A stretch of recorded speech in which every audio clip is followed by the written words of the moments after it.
끝없는 필리버스터의 국회 내란 특검 종결로 이어지 내란 종결의 제2장 그리고 통일교 이슈를 비롯한 현안 이야기 나눠보겠습니다.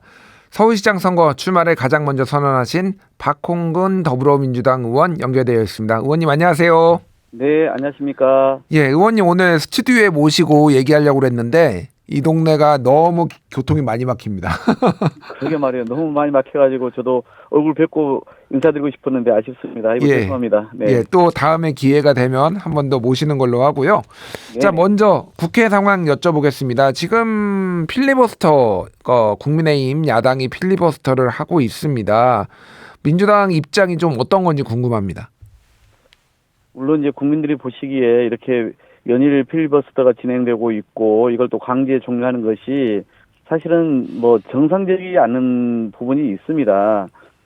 이렇게 이제 법안을 처리하는 과정에서 특히 민생 법안들까지도 이제 국민의힘이 필리버스터를 걸어서 하루에 하나씩밖에 처리할 수 없다는 것이 우리 국민들 보기에는 좀 매우 안타까울 거라 생각합니다. 그런데 나경원 그 의원이 그날 첫 발언을 통해서 자신은 가명사법에 찬성한다면서 반대 토론을 하는 거예요. 그러니까 뭔가 좀 정상적이지 않은 거죠. 오히려 의회 정치의 지금 상황이 매우 그런 점에서 국민들이 좀 우려스러울 만큼 전락되어 있다 이렇게 보는데요. 예. 뭐 필리버스터 할 때 보면은 국민의힘은 계속 뭐 자리에 거의 한두 명 있을까 말까 합니다. 오히려 민주당 의원들이 자리를 많이 지키고 있잖아요. 그러니까 예. 그래서 국민의힘 안에서도 이런 식의 필리버스터를 계속 해야 되냐라고 하는 이제 회론이 있다는 얘기를 들었는데 일단은 지금 일단락된 것이고 이제 며칠 있다 다시 좀 진행될 예정이 있습니다. 그렇군요. 그 뭐 아직은 본회의 날짜가 정해지지 않았지만 21일에서 24일 요 사이에 본회의 재개 가능성이 거론되고 있는데 지금 국민의힘에서 요구하는 거는 국민의힘의 입장에서는 8대 악법을 저지하겠다. 뭐 사법개혁과 관련된 법안이라든지 유튜버의 징벌적 손해배상 뭐 이런 것들은 혹시 타협이 되거나 좀 협상을 할 가능성은 없는 건가요?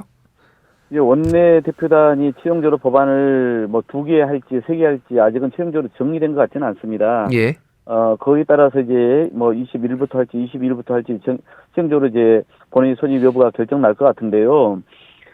제가 뭐 지금 듣기로는 이번에 이제 법들도 주로 이제 국민들 민생과 관련된 부분이었다면 이제 다음에 올라올 법들은 좀 개혁과 관련된 부분입니다.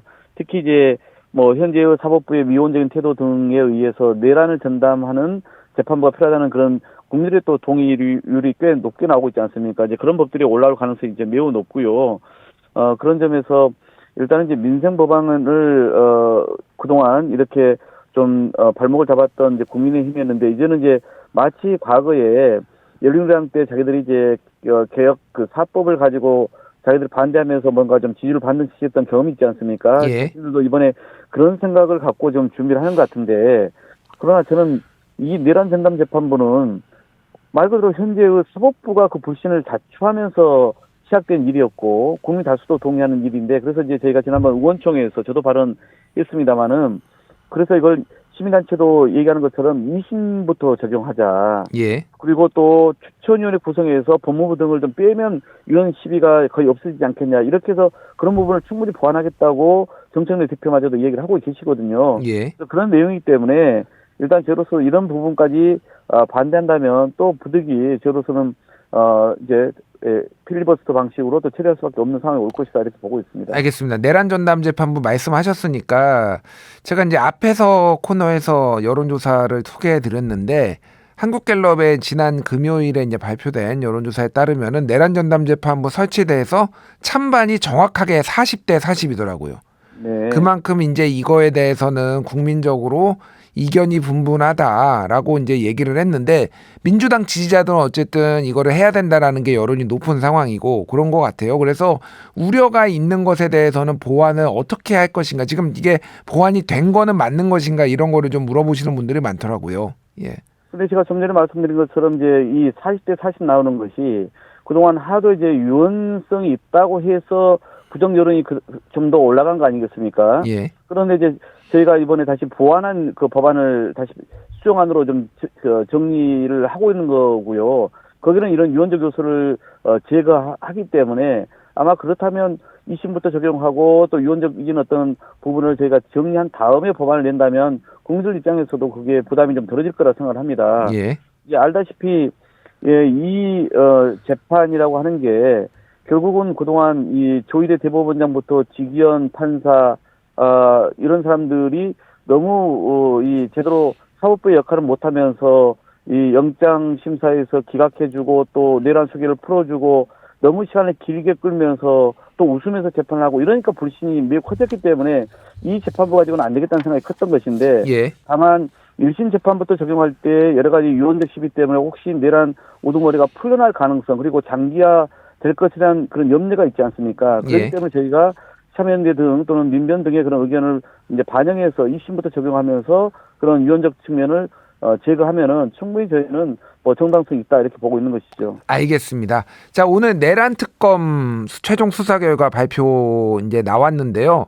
의원님은 오늘 결과 어떻게 보셨는지 궁금합니다. 일단 그 내란 특검에서는 12상 계엄은 권력의 독점이 목적이고 그리고 정적들을 제거하기 위해 2023년 10월 박안수 육군 참모총장 임명부터 준비를 해왔다 이렇게 밝혔거든요.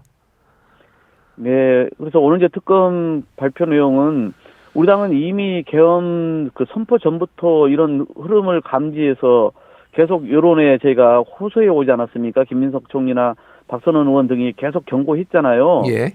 그러니까 특검으로 결국은 그런 법적 강제력으로 수사를 진행해서 관련 증거들이 이제 확보했다. 이거에 이제 우선 의미를 둘 수 있을 것 같고요.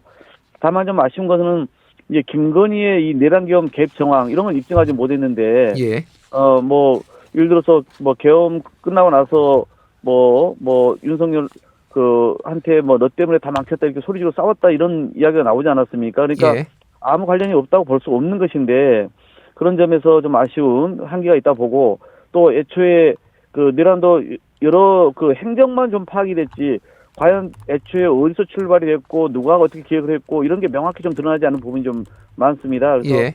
결국 이런 것은 추가적인 그 수사를 통해서 좀 확인돼야 될 필요성이 제기된 것이다 이렇게 보고 싶습니다. 그렇군요.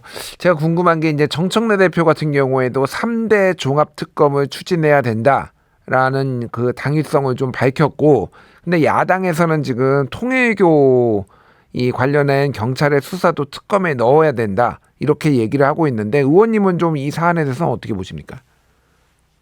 물론 그 문제가 지금 뭐 첨예에 관심인 것은 맞는데요. 원래 이 김건희 특검이 수사하는 대상이 총 16개였어요. 예. 그중에 이제 13번째가 윤석열 김건희의 지난 20대 대선 때의 이 공직선거법 위반 의혹이었거든요. 그리고 마지막이 16호가 이제 이 수사 과정에서 인지된 관련 범죄입니다. 그러니까 다시 말씀드리면은 애초에 통일교의 민주당 인사들의 어떤 연루된 것이 추가적으로 그런 진술이나 의혹이 있을지라도 이것은 특검 수사 대상 자체가 아닌 거죠. 법에 딱 명시되어 있기 때문에. 그래서 특검도 이건 별도로 경찰에 이관해서 이첩해서 수사를 하라고 이렇게 전달한 거 아니겠습니까? 예. 그렇기 때문에 저희가 보기엔 현재의 이 확실히 드러난 것은 국민의힘과 관련된 내용이다. 그러니까 윤영호 씨가 이 권성동 군품 또 통일교 조직동원해 가지고 그 경선과 대선에 실제 윤석열을 당선시킨 데 기여했다고 하고 거기에 대해서는 그 통일교의 부회장마저도 거기에 대해서 은혜를 입은 거다. 그리고 김건희 여사에 대해서 건진법사가 그래서 거기에 대해서도 접수하고 있다. 이렇게까지 진술하지 않았습니까? 그러니까 예. 나경원 의원마저도 통일부 간부하고 연락하면서 윤석열 당시 일정을 서로 이렇게 조율한 녹취록도 공개되지 않았습니까? 그러니까 이런 것은 다 드러난 것이고요. 예. 나머지 지금 민주당 인사 부분은 이제는 특검 수사 대상은 아니지만 이제 특검이 경찰로 넘겼으니까 그 어느 때보다 매우 신속하게 수사가 진행되고 있잖아요. 예. 오늘도 이제 압수수색이 진행됐고 그러니까 과거 김건희가 했던 특검 검찰 수사하고 비교하면 완전 다른 양상 속도 있게 진행되고 있기 때문에 대통령도 그렇게 지고와 여야 막론하고 철저히 이것은 수사하라고 또 이미 얘기하지 않았습니까? 예. 그래서 결국은 경찰의 수사를 철저히 하고 나서 그러고 나서도 미진한 부분이 있다라면 그거는 그때 판단해도 늦지 않는다 이렇게 보는 것입니다. 그렇군요. 일단은 경찰 수사를 지켜보자. 그리고 지휘고와 여야 막론하지 않고 수사를 할 것으로 예상을 하시는 걸로 보는데 그러면은 그 민주당에서 추진하는 3대 종합특검은 따로 별도로 그러면 그거는 그거대로 가는 거죠, 그러면은? 저는 특검이 이제 수사 결과를 발표하면서 좀 미진한 거에 대해서도 이야기를 좀 하고 있지 않습니까? 예.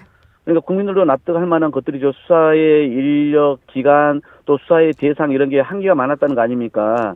그래서 제가 아까 언급한 부분들도 예를 들어서 그런 이 김건희 특검 같은 경우도 양평 고속도로 문제, 내란에 개입했던 문제, 또 박성재 법무장관 통해서 본인 수사에 대한 기록을 받아보고 또 수사팀을 교체했다는 의혹 뭐 등등 많지 않습니까? 최혜정 특검도 마찬가지로 구명 로비 실체는 안 드러났죠. 그런데 또 뭐 김건희 오빠 구속영장은 기각됐죠. 해병대 이 특검은 또 이 임성근 그 사단장만 구속영장이 발부됐잖아요. 그러니까 예. 여러 가지 대응 사건이 있었음에도 불구하고 보다 실체적 진실에 접근하는 데는 한계가 있었기 때문에 그런 점에서는 우선 저는 필요하다면은 이제 경찰로 이관한다고 오늘 특검도 얘기하지 않았습니까? 예. 그러니까 그 부분을 보다 지금 통일교 수사와 같이 신속하게 엄정하게 철저하게 수사를 먼저 해보고요. 그리고 나서 이제 저는 이걸 특검을 판단해서 늦지 않는다 생각하는데 우리 이제 지도부는 이걸 좀 종합특검을 좀 추가적으로 하자 이렇게 얘기를 하고 있지 않습니까? 예. 저는 충분히 우리 국민들도 오늘 특검의 그런 미진한 부분에 대한 이야기를 했기 때문에 그런 필요성이 있다고 생각을 합니다. 그러나 이제 국민의힘이 이걸 연계시켜서 지금 정략적으로 나오고 있지 않습니까? 예. 그런 것을 우리가 말려들어갈 필요까지는 없겠다라고 알겠습니다. 생각을 합니다. 예. 자, 이번엔 서울시장 얘기를 해보겠습니다. 먼저 오늘 여론조사 하나 좀 소개시켜드리겠는데요. 리서치뷰가 KPI 뉴스 의뢰로 지난 10일부터 13일까지 서울 거주 만 18세 이상 1000명을 대상으로 ARS 전화조사를 한 결과인데요. 양자 대결을 붙여봤습니다. 근데 정원호 성동구청장 45.2, 오세훈 현 시장 38.1로 두 사람 격차가 7.1%포인트 오차범위 바뀌고 호칭은 뺄게요. 박주민 41.1, 오세훈 40.0, 서영교 39.6, 오세훈 40.3, 김병기 33.4, 오세훈 37.5 이런 결과들이 나왔는데 일단 아쉽게도 의원님 박홍근 의원님은 지금 여기에서 빠져 있는데 이 결과 오늘 좀 어떻게 보셨습니까? 그러니까 왜 공식 출마 선언한 사람은 그런 가상 대결이나 여론조사에 포함을 시키지 않고 출마를 안 하겠다고 이미 공언한 김민석 총리나 또는 전혀 생각이 없는 김병기 원내대표를 넣은 것 자체가 저는 좀 이해가 안 되더라고요. 예. 이제 그럼에도 불구하고 최근에 대통령께서 정원호 구청장을 칭찬하지 않았습니까? 그래서 그런 이 주목도가 생긴 것은 사실이고요. 예. 그런 것이 이제 이번 여론조사 결과에 반영된 것 같다.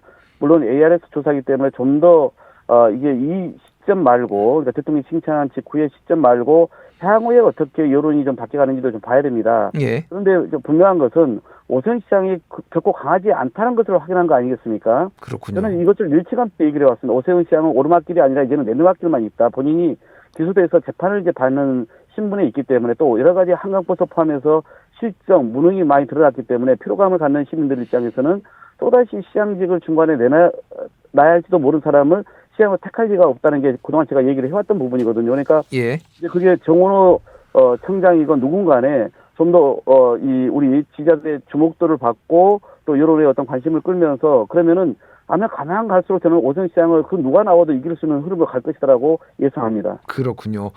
뭐 이미 의원님께서 언급을 하셨으니까 그 정원호 구청장에 대해서 SNS에 이재명 대통령이 이제 일 잘하는 구청장 했을 때 그 의원님께서 다른 방송에서 약간 당혹스럽고 부럽기도 했다. 네. 하지만은 대통령이 특정인에게만 힘을 실어줄 분은 아니다라고 말씀하셨는데 혹시 뭐 대통령하고 그 이후에 연락을 좀 하셨거나 아니면은 용산 대통령실하고 소통을 좀 하셨거나 이 사안과 관련해서 그런 게 좀 있으셨나요? 예, 뭐 당일날 저녁에 다른 일로 대통령실에 계신 분하고 통화도 했고요. 또 뭐 이 일로는 아닙니다만은 뭐 대통령이 최근에도 생신이셔가지고 또 서로 글을 주고받기도 했습니다. 뭐 물론 대통령께서 칭찬한 것이 직접 이 공직선거에 영향을 미친 것은 아니고 그 전에도 잘한 사람 칭찬을 그동안 해오셨어요. 유머스럽게 또 재치 있게 해오셨거든요. 그래서 뭐 이번에도 그런 일을 잘하는 사람에게 공개적으로 평가하고 칭찬한 스타일의 연장선에 있다라고 보고 있고요. 뭐 저 같은 경우도 사실 이제 작년 8월에 제가 그 대통령께서 두 번째 당대표 되기 전에 둘이 오랜 시간을 가지면서 좀 저도 시장 도전에 뜻이 있다는 말씀을 드린 바가 있거든요. 그때 예. 대통령께서도 참 일 잘한 분이니까 시장 맡으면은 서울시를 제대로 이끌어갈 분이라고 저에게도 그때 격려와 또 칭찬을 해주셨거든요. 그러니까 아마 여러분들에게 이렇게 칭찬의 이야기를 많이 해오셨을 테라고 그렇게 보여지고요. 예.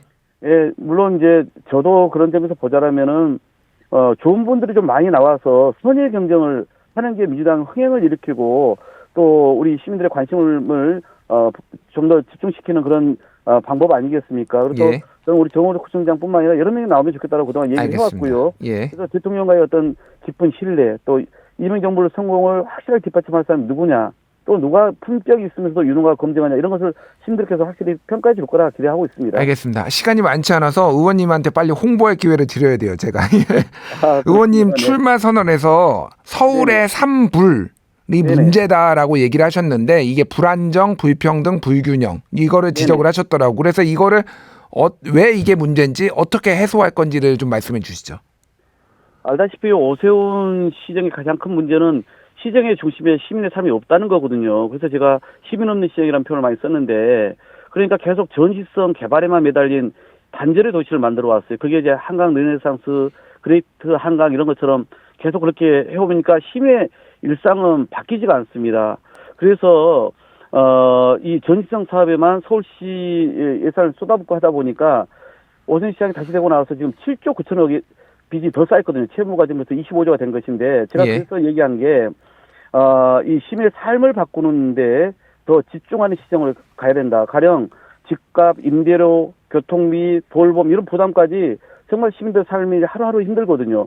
이런 불안정한 삶, 또 서울 안에서도 소득이나 주거, 교육이나 건강 문제로 격차가 점점 벌어지고 있거든요. 이런 불평등의 문제, 더 나아가서는 강남과 비강남권에 또 도심과 예각, 남부권과 북부권 간의 격차가 더 이상 방치할 수 없는 수준이 있거든요. 예. 그래서 이렇게 세 가지가 동시에 악화되면 서울하고는 도시 자체가 지속 가능성이 무너지는 겁니다. 그래서 제가 서울시장의 목표를 이런 화려한 경관의 변화가 아니라 이런 불안정, 불평등, 불균형 이런 것을 줄이는 데 방점을 찍어야 된다. 시민들의 그 주거 안정, 교통 이동권을 더 개선하는 것, 부담을 줄여주는 것, 돌봄과 복지를 촘촘히 연결하는 것, 그리고 이 균형 발전을 서울 안에서 이루는 것, 여기에 최우선적인 시장의 목표를 둬야 한다라고 생각하고 있는 것이죠. 그렇군요. 알겠습니다.